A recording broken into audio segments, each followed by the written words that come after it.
Good afternoon, everybody. New Year greetings to everyone who has joined us today. On behalf of the Institute of Chinese Studies, New Delhi, let me welcome you all to the ICS Wednesday seminar. It is indeed a pleasure to begin our Wednesday seminar series this year with Dr. Madhvi Tampi, Honorary Fellow, ICS, and former Associate Professor, Department of East Asian Studies, University of Delhi. She'll be presenting on the topic Kazakhs from Xinjiang in Bhopal during World War II. To briefly introduce Dr. Tampi, she is a former editor of the journal China Report, a journal of East Asian Studies.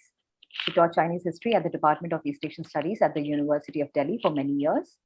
Her major publications include Indians in China, 1800 to 1949, published in 2005, China and the Making of Bombay, co-authored with Shalini Saxena, published in 2009, and an edited volume titled India and China in the Colonial World, published in 2005. Dr. Tampi has also coordinated a project to catalog materials on modern China in the National Archives of India. Her main research interest lies in uncovering various aspects of the interactions between India and China in the 19th and the early 20th centuries. Unfortunately, the chair for today's seminar, Professor Patricia O'Brien, could not be here due to some health issues.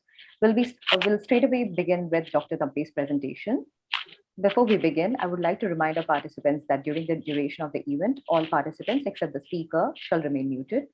Participants are requested to send in their queries via the chat box or use the raise hand option.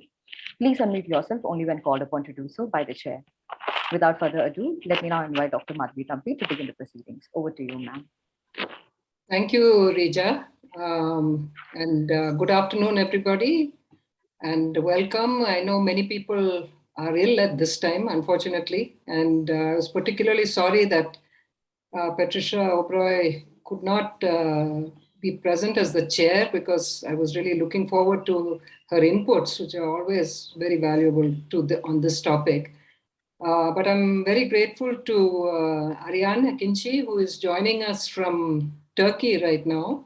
I'm grateful to you for agreeing to join as the discussant for this paper at a very short notice. And, Ariane is very well qualified to comment on this talk, because actually the subject, as she will probably tell you, or maybe Rija will later, is the subject of her doctoral research is the migrants from Xinjiang in Kashmir in the early 1950s and thereabouts. So anyway, thank you very much, Ariane, for coming.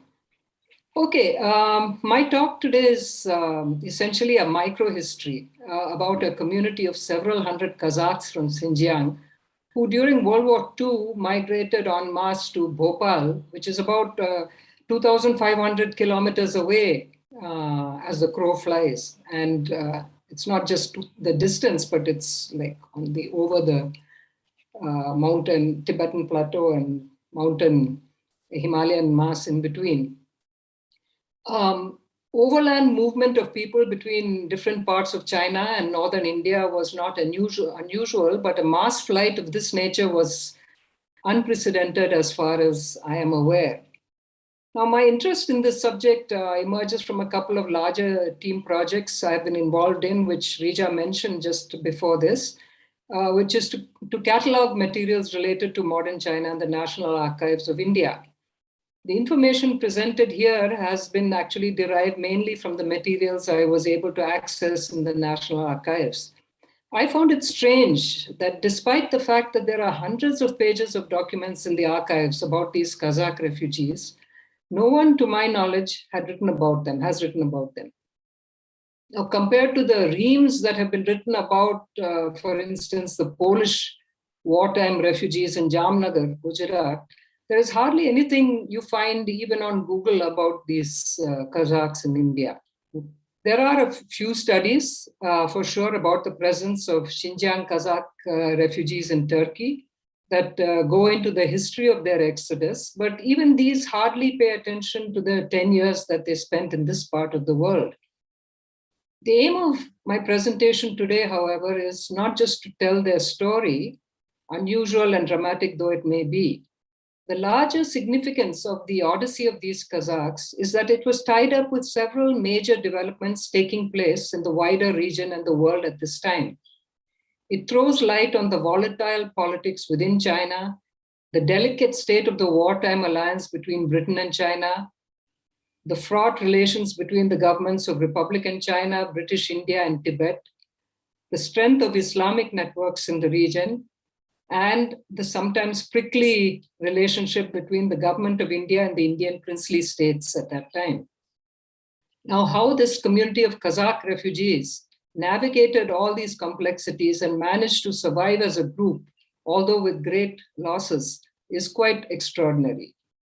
So in my talk today, I will touch on the following aspects of their story. Firstly, why thousands of Kazakh nomads with their families and herds of livestock fled Xinjiang and how they landed up in India. Secondly, the complicated process of their resettlement in India. Next, the three-way tussle that emerged between the government of India at that time, the British government of India, the princely state of Bhopal, and the government of China over who had jurisdiction over this community. And finally, I will just touch on the eventual fate of this community of Kazakhs.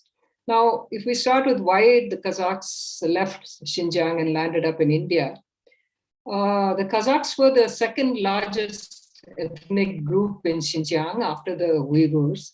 And at the time that we are looking at, numbered about 4.5 lakhs.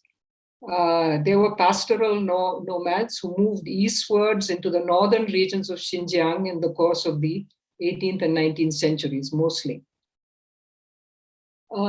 So in comparison to the relatively loose dominion exercised by the Qing Empire, the warlord governors who ruled Xinjiang after the 1911 revolution, and particularly Shang Shi-cai, sought to consolidate their power over the province. In this process, they came into conflict with the fiercely independent Kazakhs. Various measures taken by Shang Shi-cai to keep the Kazakhs under tight control were deeply resented. These included curtailment of the education of the Kazakhs in their own language, confiscation of their land, imposition of heavy taxes, and arrests of some of their leaders. Now, faced with these challenges, some leaders of the Kazakhs from the Kumul and Barkul regions, that's sort of northeastern region of Xinjiang, met clandestinely in August 1935 and considered getting help from Ma Pufang, a fellow Muslim and the general controlling the neighboring provinces of Gansu and Qinghai. From the spring of 1936, one group of Kazakhs after another began to move to Gansu. On the way, they had to engage in fierce fighting with the troops of Shang Shi-cai, but apparently they received a cordial reception once they arrived in Gansu. A total of about 18,000 Kazakhs, including women and children, thus moved out of Xinjiang in this period, accompanied by their livestock and pack animals. The migrating Kazakhs spent about 2 years in Gansu and another year in Qinghai, which is just neighboring province, before they decided to move again. The reasons for this move are not clear. According to one report, the Kazakhs, who were unable to support themselves in their traditional way while in Qinghai, began to resort to robbery and pillaging. This is one version. And this brought them into conflict with the local people. However, according to another version, General Ma Pufang, this not to be confused with Ma Pufang, whom I mentioned earlier, General Ma Pufang, who controlled the area of Suzhou where the Kazakhs resided, was under pressure from the nationalist government at Nanjing, with whom he was allied, to send the Kazakhs back to Xinjiang. So he began to harass the Kazakhs and started confiscating their horses and their guns. So under these circumstances, in 1939, groups of Kazakhs again began to move. This time they headed towards Tibet. On the way, troops sent by Ma Pufang attempted to block their passage, and Tibetan troops tried to stop them at the border. The Kazakhs, however, could not be stopped from entering Tibet. There followed a tortuous passage through Tibet that lasted 2 years, during which the Kazakhs apparently resorted to loot and plunder to sustain themselves in the face of hostility from local people. Despite losing many of their number, including one of their main leaders, due to the harsh conditions, as well as much of their livestock, the Kazakhs kept moving. Tibetan troops pressed them all the way to Western Tibet and attempted to head them off in the direction of Ladakh in India. Now, according to some reports, the decision to head for India was not forced on the Kazakhs, but was a deliberate decision taken by them in Xinjiang and Tibet. This can be understood in the context of the times. At a time when both the eastern and western parts of Asia had been turned into active theaters of war, and when China itself was in the throes of domestic conflict and foreign occupation, India was seen as a relatively safe space. Thousands of refugees, evacuees, deportees, and stranded persons of different nationalities poured into India during the war by sea and overland routes. The fleeing Kazakhs were running out of options, and making for India was not an illogical move on their part. However, the troubles of the Kazakhs did not end at the borders of India. Troops of the Kashmir state fired on them when they appeared at the border of Ladakh near Demchok, killing several of them. It was only when they laid down their arms that they were permitted to enter the state.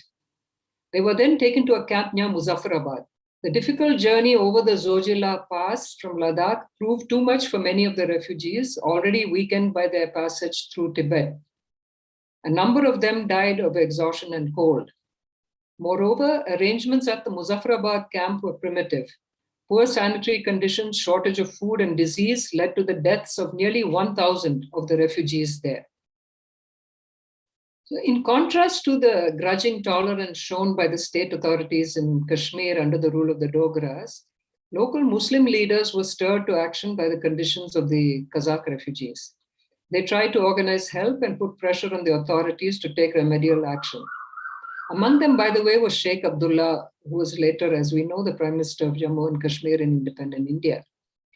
The Muslim League also interested themselves in the condition of the Kazakh refugees and visited their camp. Partly due to the efforts of these individuals and organizations, the government of British India eventually assumed responsibility for the Kazakhs. After 6 months, it relocated the refugees from Muzaffarabad to a camp in the Hazara district of the then Northwest Frontier province, where conditions were apparently a considerable improvement on their earlier camp. Nevertheless, the cumulative effects of the trauma that they had endured, coupled with the heat in the summer of 1942, took their toll. Of the 2,548 refugees in the camp, nearly 650 died in the first year after their arrival. 2/3 of these died in the first 4 months alone. But by the following winter, the health of the refugees began to improve and the number of deaths in the camp greatly reduced. Now, as the immediate issues of shelter and health began to get resolved, the attention of the authorities turned to putting a basic administrative system in place and providing sustenance to the Kazakhs.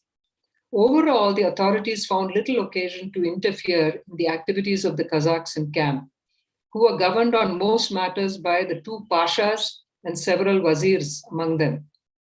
The refugees were not confined to the camp and were allowed to move more or less freely in and out of the camp and to visit neighboring towns and villages as they pleased. However, the issue of providing a livelihood for them was more problematic. The Kazakhs were cut off from their traditional means of livelihood and had lost much of their livestock as well as possessions en route. Initially, Muslim voluntary organizations like the Red Crescent Society and the Kazakh Relief Committee of Abbottabad raised funds and donated food, clothing, and medicines, as well as some cash. The administration also set up a system of providing basic weekly rations of food, fuel, and fodder. With the encouragement of the administration and the voluntary organizations, some of the Kazakhs turned to trade and tried their hand at new occupations like shoemaking to supplement their income. By January of 1943, the government of India felt that the condition of the Kazakhs had stabilized to the extent that it could consider shifting them to a more permanent settlement elsewhere. 2 possible sites presented themselves, in Hyderabad and in Bhopal. The rulers of both these states had visited the Kazakh camp in person and extended offers of hospitality to them when the distressed situation of the Kazakh refugees in India became more widely known. While the government of India lost no time in accepting their offer, the Kazakhs themselves were split down the middle over the issue of moving once again. and this time to a part of India known to have a warm climate. In the end, it was only a group of 588 Kazakh men, women, and children who left for Bhopal by train on 4th April 1943. The 651 Kazakhs who remained behind thereafter began to trickle out of the camp, looking for opportunities wherever they could find them. By early May, no one was left in that camp and it was closed down. Now, the Bhopal government under Nawab Hamidullah Khan set up a Bhopal State Kazakh Committee to monitor arrangements at the camp for the Kazakhs that was set up at Putleghar, which was a suburb of Bhopal then, on the grounds of a rundown factory. It was decided to give each of the Kazakhs a maintenance allowance for themselves and their animals for a period of only 1 year, after which it was expected that the Kazakhs would learn to become self-supporting. Again, this proved to be problematic. An attempt to induce the Kazakhs to take up agriculture was, as an official memo admitted, an utter failure, with the Kazakhs abandoning their plots and returning to the city. Recruiting them for military service was considered because they had a big reputation as warriors, but the Kazakhs were opposed to joining any military service in India. The factory on the grounds of the Putleghar camp could not provide steady employment.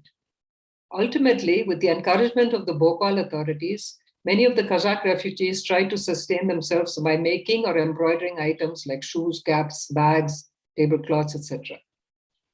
Now, the lack of suitable employment or income was certainly a major reason for the Kazakhs to feel dissatisfied and unsettled.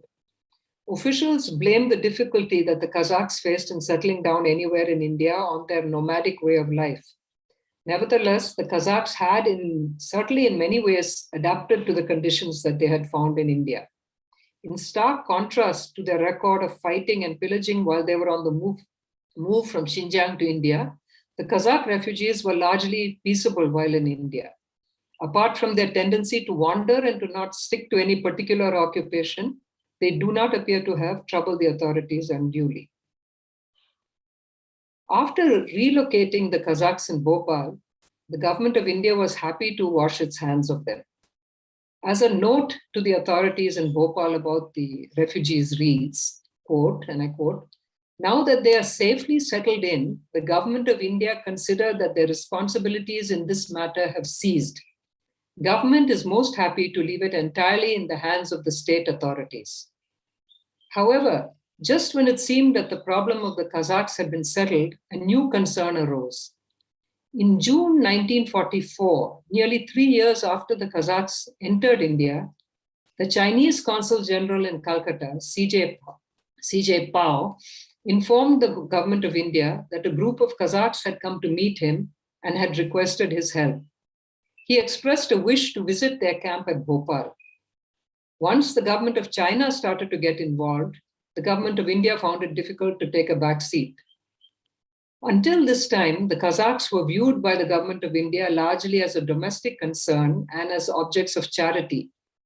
With the Chinese Consul General's letter, however, their status as foreign nationals and the question of who had responsibility for them came to the fore. As far as the government of India was concerned, they considered it very irregular that the Chinese Consul General had first communicated directly with the government of Bhopal about the Kazakhs, and that the Nawab of Bhopal had responded by directly inviting the Consul General to visit their camp. During the Consul General's visit to Bhopal, which did take place, the government of India's political agent in Bhopal, inserted himself into the proceedings throughout and made sure that he stuck to the Consul General throughout the trip. Now, as far as the Bhopal government was concerned, it made it clear that while it welcomed the visit, it was not to be construed as an official visit, and certainly not as an inspection, since it considered the Kazakhs to be subjects of the Bhopal state. The Chinese government, meanwhile, while expressing gratitude for the help rendered by India, made it clear that it meant to take full responsibility for the Kazakhs and their welfare as Chinese citizens. It offered to pay fully for whatever was spent on the Kazakhs from that point onwards. Moreover, it attempted to take measures to discipline the Kazakhs and mold them into responsible Chinese citizens, as I said, through various educational and public health measures that it sought to introduce into their camp. What was interesting was that none of the concerned authorities seemed to be able to make the Kazakhs do their bidding. And so, for the most part, little changed on the ground, and the Kazakhs remained where they were, moving freely in and out of the camp and collecting their rations and stipends on a weekly basis. Now, we come to what really happened to the Kazakhs after all of that. Well, the Chinese authorities broached the subject of repatriating the Kazakhs to Xinjiang with the government of India. This initiative seemed to be connected with various political developments taking place in Xinjiang and China at that time. In 1944, the nationalist government of Chiang Kai-shek managed to reassert its control over Xinjiang, ending the rule of Chiang Kai-shek. Arranging for the return of the Kazakhs who had fled Chiang Kai-shek's rule could have been viewed as one way of signifying the re-establishment of their authority over the province. Furthermore, in 1945, a rebellion against Chinese rule broke out in the northern Ili region of Xinjiang, and the possibility of organizing the Kazakhs in India and sending them back to fight the rebels was also considered. Eventually, both the government of India and the Chinese government realized that the logistical problems of shifting them back during wartime were too formidable. Later, after the end of the war, and as the civil war between the Kuomintang and the communists in China intensified after 1947, the possibility of sending the Kazakhs back to fight, this time against the communists in Xinjiang, was again considered by the Kuomintang government. A few hundred actually did go back to China for this purpose around 1948. Developments in the Indian subcontinent also affected the fate of the Kazakhs. With the partition between India and Pakistan and the merger of the princely states into these two new states, the previous arrangements could not be sustained. The Kazakhs in Bhopal left, some for Srinagar, but mostly for Pakistan. In Pakistan, they formed an East Turkestan Kazakh Refugees Association. From there, a joint application was sent through the association to the government of Turkey to allow them to emigrate to Turkey, citing linguistic and cultural affinities. Eventually, in 1952, the Turkish government permitted hundreds of these Kazakhs to resettle in Turkey, along with a second wave of Kazakhs who fled Xinjiang after the communist takeover. Thus it was that for some of the Kazakhs who had set forth from Xinjiang in 1936, an epic journey of more than 15 years and several thousand kilometers finally came to an end. So in conclusion, I would like to come back to the issue which I mentioned right at the beginning of this talk.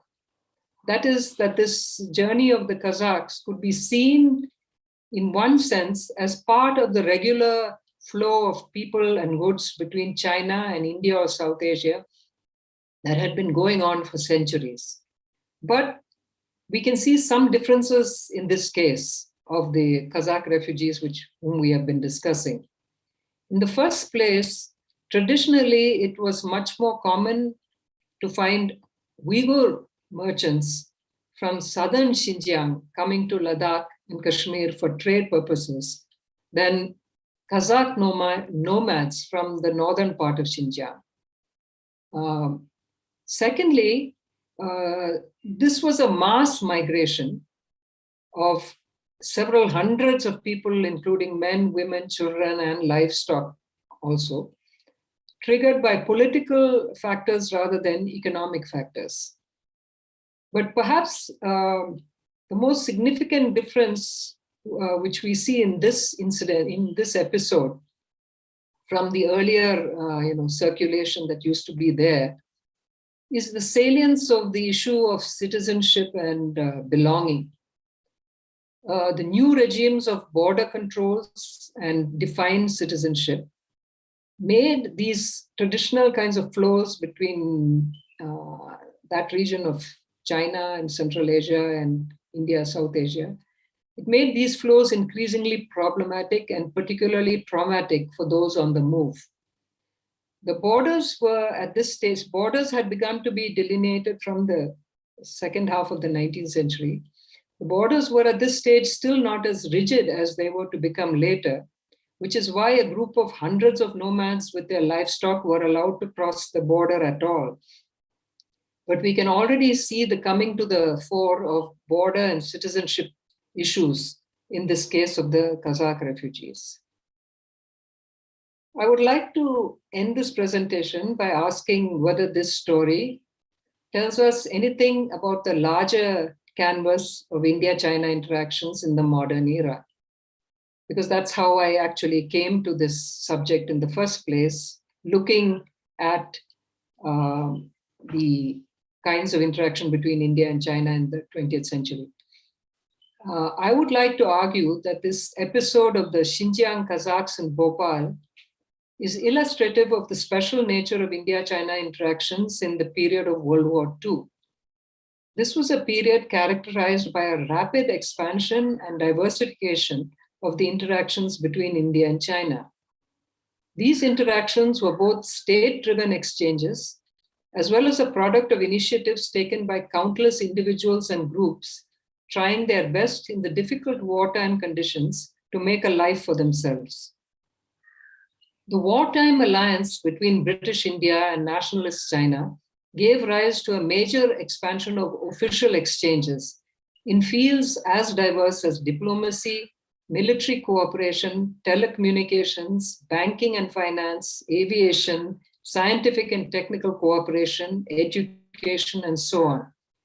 Apart from this, overland trade between India and China, although not new by any means, also expanded and acquired greater significance as a way of supplying China with much needed goods at a time when nationalist China's access to the sea was blocked by the Japanese occupation.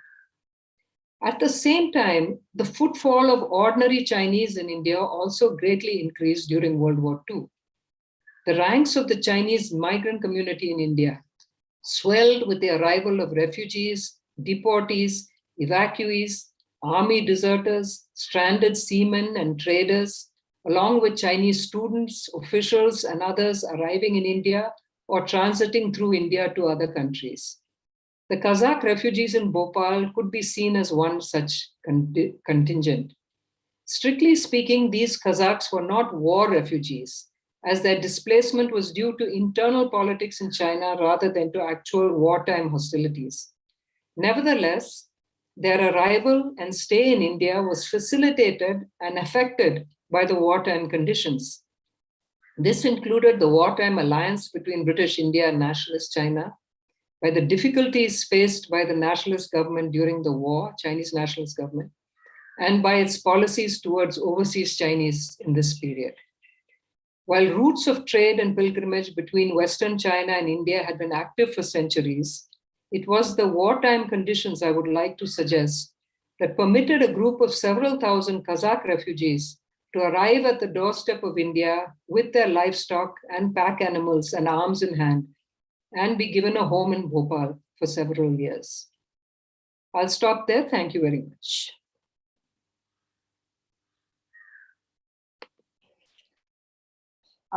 Thank you, ma'am, for a very succinct presentation. I would now call upon Ms. Ariane Marie Akinci to share her comments on the presentation. Ms. Akinci is the 2022 Fulbright Hays DDRA Fellow and a PhD candidate at the History Department at University of North Carolina at Chapel Hill. Her dissertation looks at the many attempts by Uyghurs and other marginal communities to establish recognition, rights, and residence in China, India, and Turkey from 1920 to 1970. Over to you, Ms. Akinci. All right, thank you. So as mentioned, I study East Turkestanis or Uyghurs in homeland and diaspora. Many East Turkestanis affiliated with the Chinese nationalist government left their homeland during communist takeover in 1950 and first crossed over into Kashmir, where they spent several years before a number of their community immigrated on to Turkey. So when I was researching this before, I actually came across in the list of archives in the Indian National Archives, I came across these documents about the Kazakhs in Bhopal. And I was also intrigued because it seemed like such an anomaly. and very out of place. So I have seen the intake documents for these Kazakhs in the Turkish archives, as Turkey took in several million ancestral Turks as Turkish citizens under Law 1215 through the 1990s. But I'd never, like you, I'd never really seen the story written out before or explained before. And so I'm very glad to see the story so completely pulled together in this talk. And as you pointed out, the journey of these Kazakhs is indeed dependent on and explained by much larger geopolitical forces at work. And it's very, it seems like such an anomaly because the Kazakhs by themselves could not just end up in Bhopal. And so it definitely points to these larger political undercurrents. So I think the journey also prompts the question, what is home? How do people stake claims on belonging? And what is the relationship between state, people, and place? On what grounds are built the expectations of obligation from either people or state? This also seems in part a story of mismatched expectations of the government of India expecting aid extended to the Kazakhs to be met with a voluntary remolding of the Kazakhs into Indian subjects. And an expectation from the Chinese state that as the Kazakhs originated in lands claimed by the Chinese nationalists, that the Kazakhs could be claimed and used for the Chinese nationalists' own political ends. From this, I also wonder if offers of aid and promises of belonging were contingent on the Kazakhs agreeing to mirror the value of the state, whether it's the government of India or the state of Bhopal, or the Chinese nationalists, and then submit themselves to the census, submit themselves to these different political programs. And while I doubt that the Kazakhs left written records in the archives, I also wonder whether it's possible to extrapolate their expectations from conversations concerning them within Chinese and Indian archives. What were the Kazakhs expecting? What kind of reception did they think that they would find in Kashmir when they crossed over? What did they believe to be the obligation of the government of India or Bhopal towards them? And what did they understand to be the price of this aid and the promise of residence? I also wonder what happened to the Kazakhs who did not move to Bhopal. So you mentioned that many stayed on in Kashmir, or at least when the camp was closed down. It seems like they kind of disappeared into the surrounding area. And my own findings with the East Turkestani who migrated in 1950 also show that only a small portion eventually migrated on to Turkey, which means that most must have stayed on and assimilated into the local population. So I'm wondering, like, at what point do Kazakhs cease being Kazakhs or cease being recognized as Kazakhs? In before and after India's independence, was there a different way of seeing Kazakhs? Did the possibility of their subjecthood as Indian subjects change prior to and after 1947? So I think this is a question that's brought up in David Atwell's study of Tibetan Muslims who returned to Ladakh after 1959. But I think it's also something that hasn't really been explored, is how and when do people's identity and their belonging to a state change? So I guess those are all of my comments. I guess I had more questions and comments. This is definitely a really interesting topic and one that I hope sees a lot more attention. Ma'am, would you like to respond to Ariane first before we open the floor for Q&A? Ma'am, you're muted.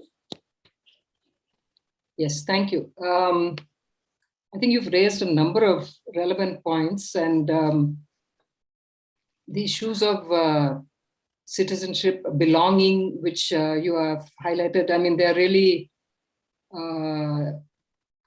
one can see the conundrum that is there in the case of these Kazakhs, and especially from what I could see also the question of expectations.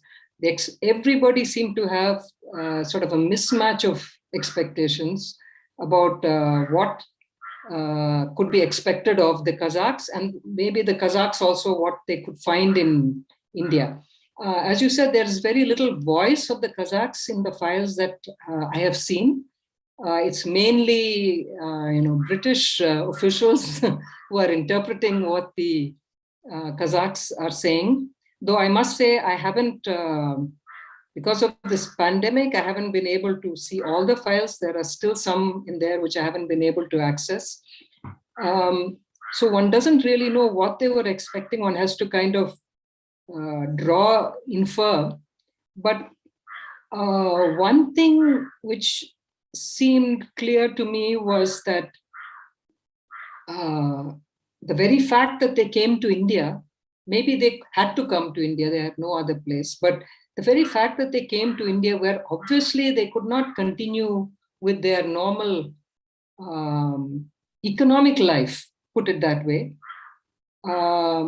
meant that they did not have an expectations of sort of settling down in the way that, India could never become a homeland in that sense for them, because I think their sense of homeland was very much bound up with the pasture lands of Xinjiang and that region. So I think from what I have read about the Kazakhs in Turkey, even now the sense of the homeland being there in Xinjiang is still very strong, even while they try to adapt and be like model citizens or residents in Turkey, try to adapt to the conditions there.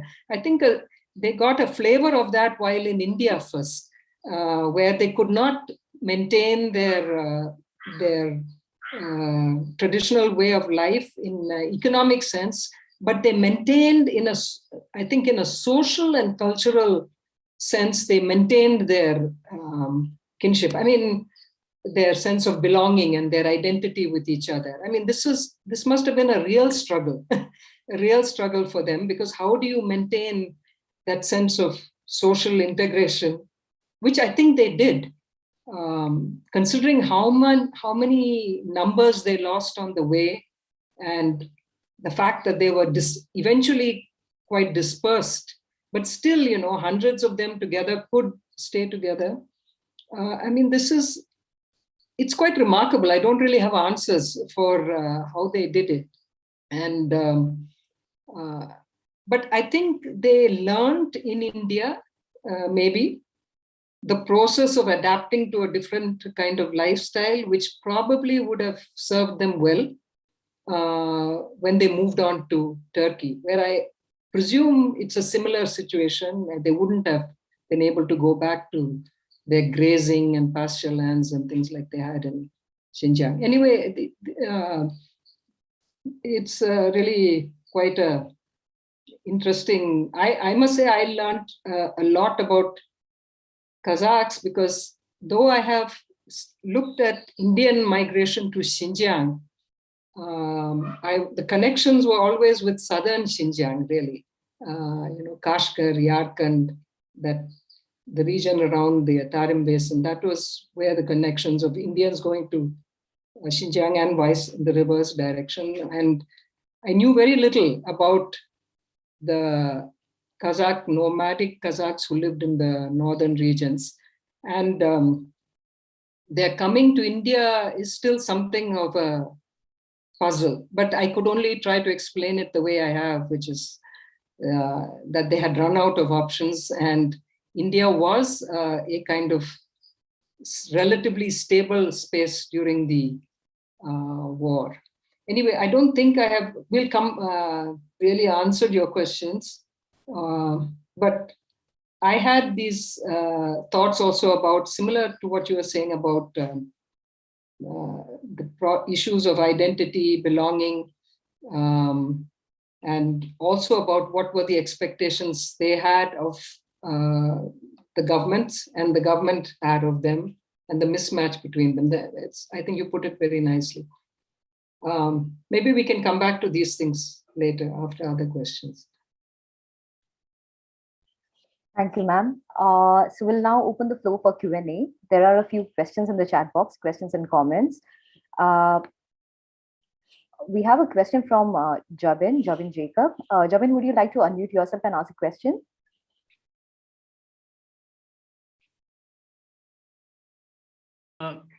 Sorry, I'm having a little trouble with my internet, which is why I decided to type it in. Hello, ma'am. Hi. Fascinating presentation. I've learned a great deal. So the simple gist of the question, really, I've sort of mentioned it in writing.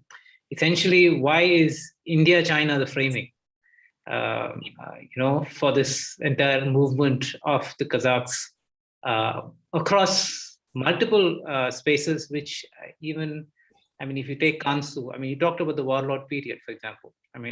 This is parts of what is today China, under all sorts of political duress or political, how do you say, fissiparous tendencies. Tibet did not acknowledge itself as a part of China. There was the East Turkestan movement. The Turks themselves had claims over these areas and these peoples. So is there any other kind of framing that seem to suggest themselves? I understand that given that you're looking at archives written by the British, these framings will not necessarily be easy, but perhaps that's one way of looking at it. Maybe another framing is possible. Oh yes, in fact, the framing is entirely my own choice. Because the issue of the Xinjiang Kazakhs exodus and their eventual resettlement in Turkey, this has been written about. At least several studies are there, lots of study. I'm sure in Turkey and Turkish there is more, but even the English language studies I've seen there are quite a few. So as a it could be framed as as a study of Kazakhs and their exodus and the Turkic connection between both the Uyghurs and the Kazakhs in Xinjiang and Turkey. That is definitely the way it has been written up till now. The reason I have looking at it this way is really two. One is it just happened that when looking at materials on China in the archives, you find that under Xinjiang, you find a lot of things about Kazakhs from Xinjiang who are in Bhopal. And it seemed, as Aryan said, it's like quite an anomaly. What were they doing there? Why were there Kazakhs? So, why are there Kazakhs from Xinjiang coming to Bhopal? So that is one reason. It's just sort of, you could say, it happened that way. But the other thing is, the reason for looking at it is because I think it tells us something about India-China relations, which we usually don't see. The kind of great diversity and the multiple types of exchanges that were taking place even in the modern era. This is, after all, we're talking not of ancient times, we're talking of 1940s and early 50s. And the fact that these Kazakhs could come and the way they entered India and were processed through various places and landed up in Bhopal and then again went back to Srinagar and then, of course, Pakistan. It showed a certain kind of flexibility, I would say, that was there in the relationships at that time, and also a kind of diversity. There were many kinds of things taking place, and the usual narratives or frameworks of India-China relations in this modern period, which is very much connected with border and hostilities.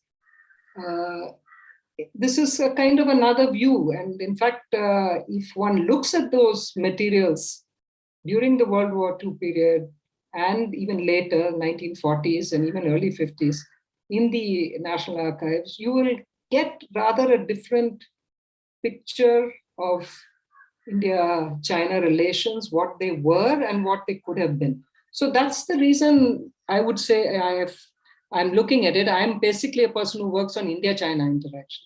So, this is my framing, my way of looking at it. But there, as you say, there are many other ways you can look at it. You can look at it from the also standpoint of internal Chinese politics, also between, the relationship between Mongolia, that is republic, and then, Kazakhstan, Inner Mongolia, Xinjiang. I mean, that's a whole another way of looking at the movement of these Kazakhs. Yes, there are many ways of looking at it. So can I, sorry, could I just jump in and ask a couple of follow-up questions?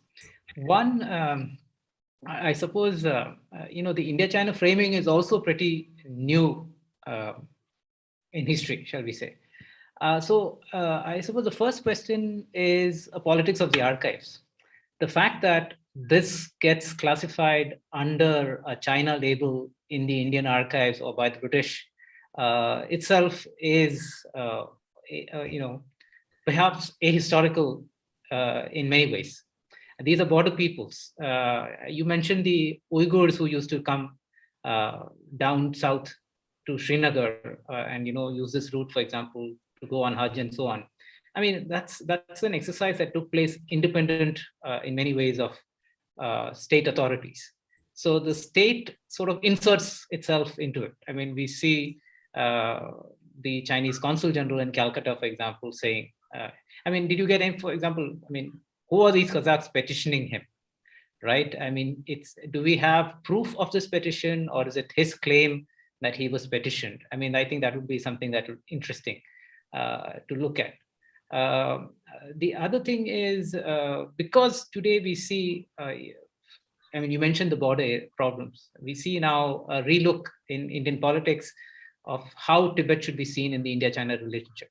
And we again see that there is this case of, do we look at Tibet differently?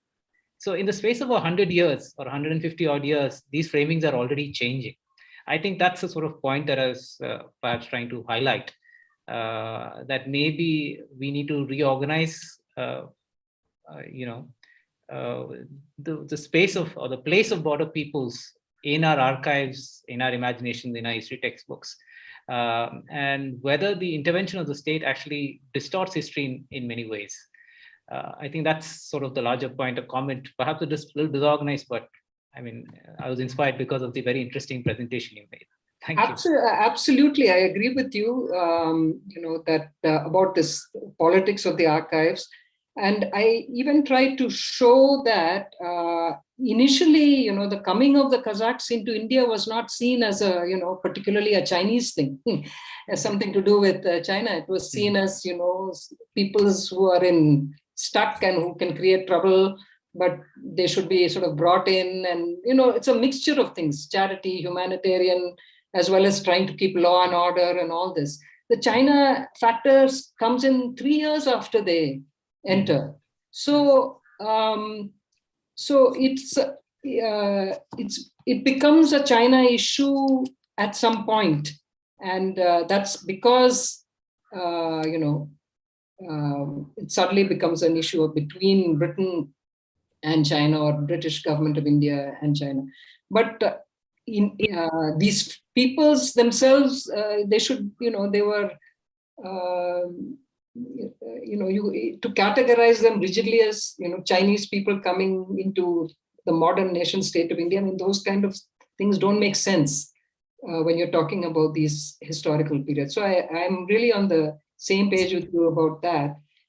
As far as you mentioning that, did the Kazakhs really petition the Chinese consul general? From whatever the documents I saw, there didn't seem to be any doubt about on the minds of the British that Kazakhs did go and see. There were 2 delegations which are supposed to have gone and met him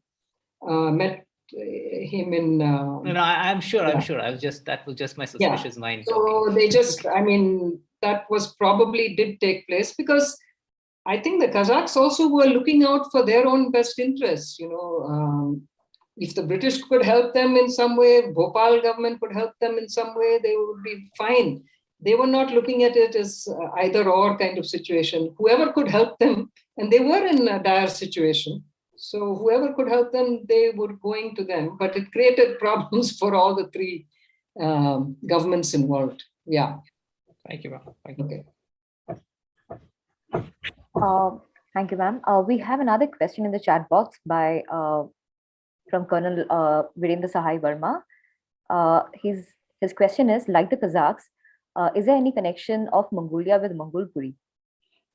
So I have no scholarly knowledge on this at all, but what I have heard in the past, which could be absolutely wrong, is that, but the others from Delhi will know this better, whether that Mongolpuri was because of when the Mongols came during that time of Alauddin Khilji, they came up to the border and came very close up to Delhi, actually, didn't they? And I've heard that that is the reason why that northern area of Delhi is called Mongolpuri. But there, I cannot stand by my story if anyone contradicts me. Right. Yeah. We have another question by Professor Dr. Usha Chandran. Her question is, as per the trajectory of the Kazakh journey that you have followed, there's a possibility that some of them, especially those who strayed, have stayed back in India. Is there any information or record on them? No, definitely some of them would have stayed back, and they would probably have intermarried also, and had families here. Maybe Aryan may be in a better position. Are you to answer this question? But whether there are any records of them, one would have to also check in the state archives in Srinagar, also to know about who people there. I have a list, which I came across, which is a CIA list of important personages from Xinjiang Kazakhs who were in Srinagar. So there's some 45, 50 people. So this was sometime in the early 1950s, beginning of the maybe 1950, 51, something like that. So whether they were recent arrivals, they may have been recent arrivals, or they may have been people who had been there for some time. But there was, for a long time, there had been like Xinjiang people in India resident, and in Kashmir particularly, and they had their associations. I really don't know much. I would like to know more about it, but I don't have much. There are some references in archives to that, and they were also, the government of China tried to keep in touch with them also during that period. So they must be there, and they are there, I'm pretty sure. But whether they would have probably had some degree of intermarriage also in local community and settling down. Anything, Aryan, you want to add anything to that, or do you know anything about that? I've also had trouble tracking this down, and I feel like it's partially because it's politically inexpedient for people to continue to identify as Uyghur or Kazakh or East Turkestani, especially after Jammu and Kashmir became, especially after Article 370, where you couldn't gain residence if you, it politically becomes much more complicated after that period. So I think people did try to disappear into the local community. Yeah, thank you. We have a raised hand from Alka, ma'am. Thanks, Rija. Hi, Madhavi. Hi, Alka. Really, really fascinating. What a lovely story. But, I was just thinking, and in the light of the discussion we were having earlier about the role of the state and how governments sort of step in. So the Chinese Consul General in Kolkata moves in on the basis of a plea that he gets from the Kazakhs, right? Now, obviously, if we are trying to look at how the states also come in, this fact that they go to the Consul General is therefore significant, because then they are in some sense identifying themselves as Chinese and therefore seeking the help of the Chinese representative in Kolkata. Now, this becomes very interesting then, because then subsequently the way in which they then move, is it, therefore you see it purely expedient that get some help from somewhere, improve our conditions and so on, and or because subsequently they go from there via Srinagar into Pakistan. So they don't even come in. You could say that the conditions in China prevented them from going back there, and therefore they sort of move in. But clearly the question of identity that is sort of being quite central to the way in which we are approaching this is interesting, that they saw themselves as Chinese. So how would you react to that? In fact, at one of the files I saw, which, one of these Government of India officials, where he said that, mentions that most of them expressed a desire. This is after the Chinese Consul General comes in the picture, after 43.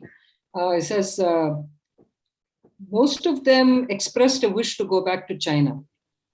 So it looks like either they said it in order to get help, and they felt that they, were not getting enough help from Government of India. By the way, a big problem for them was that the Government of India gave them some loans and money, but said they were giving it for 1 year, after which they would start asking for repayment of the loans, and with interest. So even the British officials who were on the spot said that, there is no way you're going to get money back from them, because they have nothing. They have lost everything, and they have come. And so the thought that they were going to be asked to repay money made a whole lot of people leave the Bhopal camp. I'm not saying that they left Bhopal itself, but they left the camp. And so actually, when the Chinese Consul General visited, there were very few.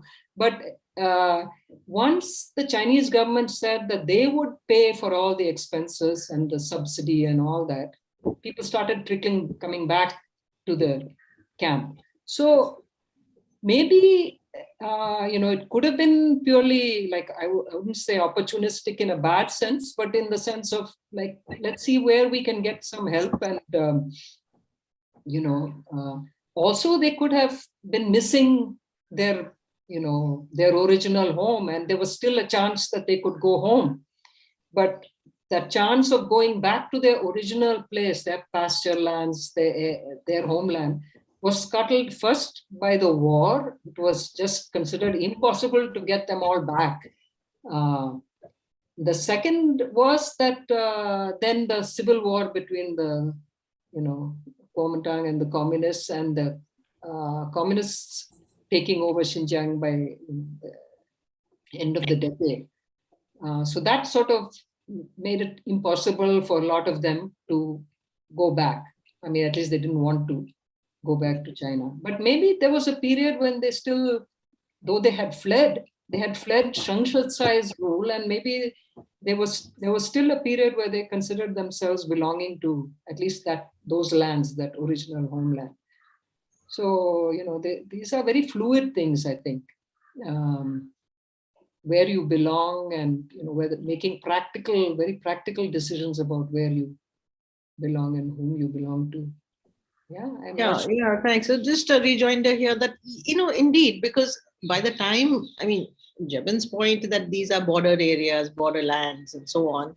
But the fact is that right from the word go, they were ensnared between these kind of different government systems. So you come to this British India, then there's Bhopal government, and then, so I guess in many ways they were operating within these, you yourself said in the beginning, that they were operating within these institutional, systemic kind of ways, and escaping what they obviously, well, okay, thanks. Very interesting. Yeah. There's another question from Jabin. He's asking, why were the Nawabs of Bhopal and Hyderabad interested in the Kazakhs in the first place? I think there is, I was trying to put, there is a Islamic solidarity. There was. You could see that in the kind of civil society organizations. That came to their rescue when the state authorities in Kashmir were not treating them very well. So I don't think it's a coincidence that it is both Bhopal and Hyderabad who are the rulers who came also, and who came and visited them also in the camp and invited them to come. So I haven't heard of any other place offering to take them, but these two rulers did offer to take them, but they didn't want Hyderabad because it was considered even hotter. They were very, that the transition from their climate and their regions to India itself was hard enough. And it was felt that Hyderabad would be even hotter than Bhopal. And they kept having these plaintive pleas that please shift us to some place which is cooler. And they even asked the Chinese Consul General that please help us to get the government of India to transfer us to a cooler place in India. But the Consul General said that he couldn't do anything about that, but he could help them where they were in Bhopal. So yeah, I think this has something to do with the solidarity among Muslims, maybe. Yeah. Yeah. So we have a raised hand from Professor Mohanty. Professor Mohanty, will you like to unmute yourself?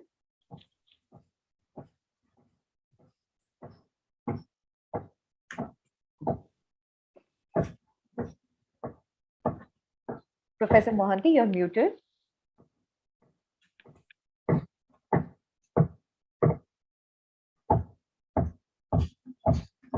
Ma'am, I would like to come back, maybe. Yeah, we could come back to him.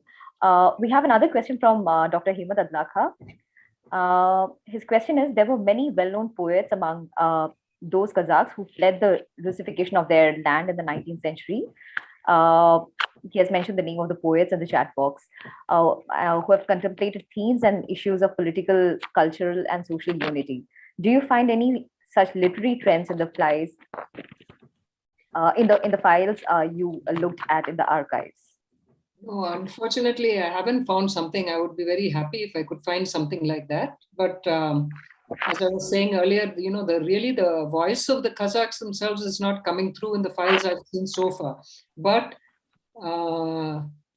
just in the National Archives alone, there are about 20-25 files which I have not yet seen. So in that sense, I would consider my work as in process and still not finished. I hope that I would find some things which represent the voice of the Kazakhs, but I haven't come across anything like this.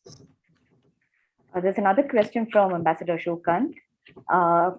He's asking what happened to the few hundred Kazakhs who returned to China around 1948, supposedly to help the Kumita fight the communists in the Civil War. Has any work been done on the fate of this group of Diaspora? Did some of them return to Xinjiang? I didn't really pursue this because I was really looking more at the ones who were in India and what happened to them. But I did come across, definitely a reference that several hundred went back because to fight the communists. I mean,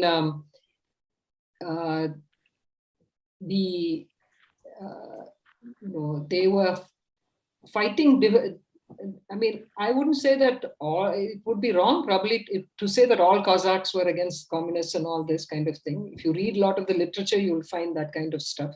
But definitely there was that group or sentiment among some group of Kazakhs which was against communist takeover of Xinjiang. And so some of the ones who were in India did go back. I haven't myself pursued this to see what happened to them. But this is something that one could probably find out if one looked. But they did go back.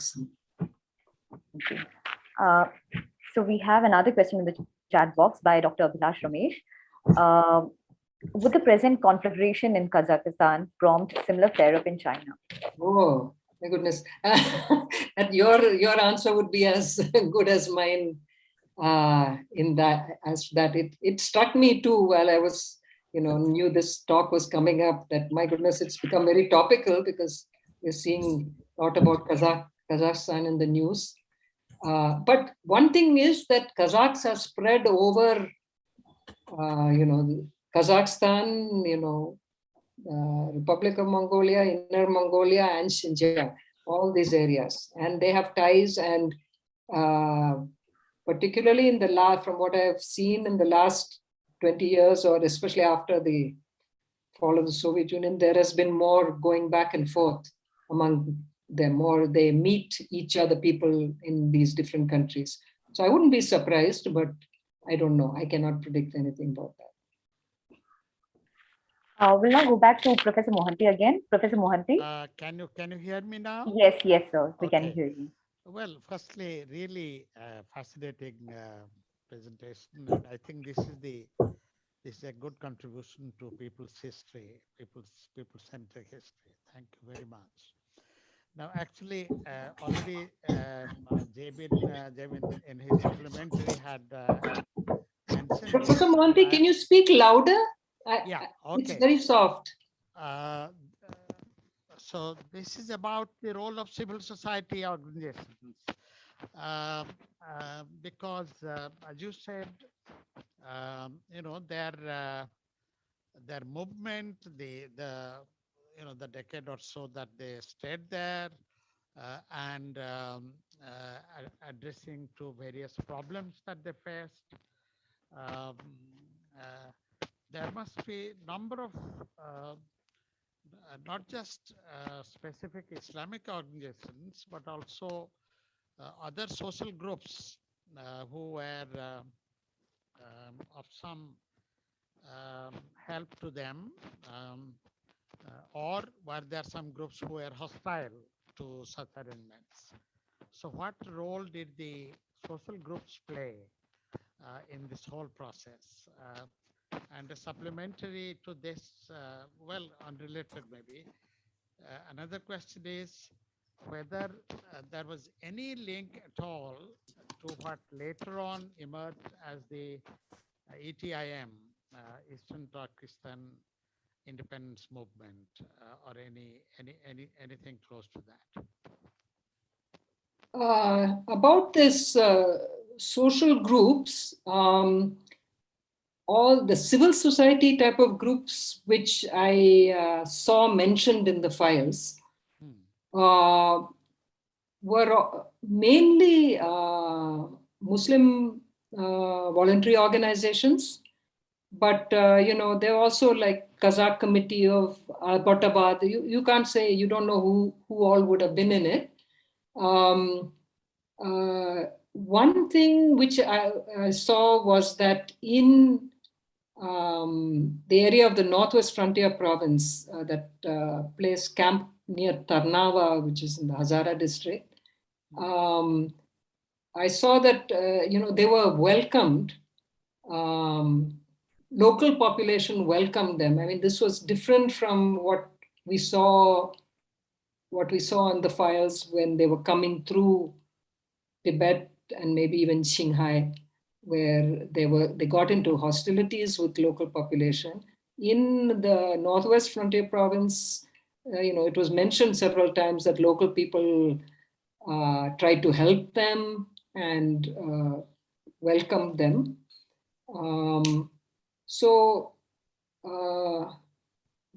Apart from that, in Bhopal itself, I don't know much, because one thing is that these files are locked during the pandemic, and I know there are whole huge files which are there on the Bhopal, the Kazakhs in Bhopal, and the National Archives of India is not very helpful in trying to get hold of them. They have very exorbitant rates for scans, which is almost, I would say, a scam. So I am sure that if I looked through those files, I would find much more information on how they interacted with local people. But we do know that there was a Bhopal state committee on Kazakh committee. So I'm sure if one looked into the files of that committee, you would find much more about it. I tried also communicating with the the archives in Bhopal, Madhya Pradesh State Archives, to find whether, because I thought there must be things there. It was a local, but again, it's very difficult to, in these times, to communicate. I don't get any response from people in charge of the archives. So I'm sure there is material there on other social groups and what they did, and but I don't know more than this. And sorry, Professor Monti, tell me what your second question was. It is about the East Turkestan independence. ITIM, yeah. Specifically with this group and how they were involved, I don't know. Kazakhs generally were involved in the... ITIM was more based in southern Xinjiang, as far as I know. Yeah. But the Kazakhs were also involved in that. Ariane, do you know more about this?